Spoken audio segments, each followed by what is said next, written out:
Mula po sa aklat na sinulat ni John Beaver. Sabi niya, "There is a call, no, a cry, coming from the heart of God, and with each passing day, its intensity increases." Sabi ng Diyos, "Why are you satisfied without my presence? Why do you remain distant when you could have intimacy with me?" Bakit nga ba pinapabayaan ng tao na maging malayo siya sa Diyos? At okay lang siya kahit hindi niya nararanasan ang presence ng Panginoon. Dinaya po kasi tayo ng kaaway.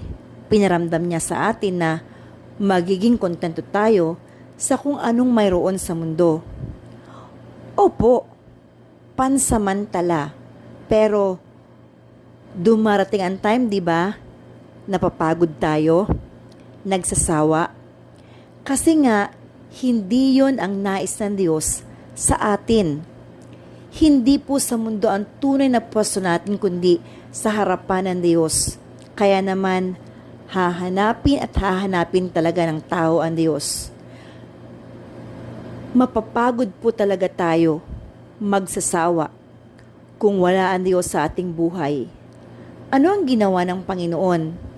Naglagay po siya ng longing inside our hearts na siya lang po ang makakapagbigay ng fulfillment at satisfaction sa ating mga buhay.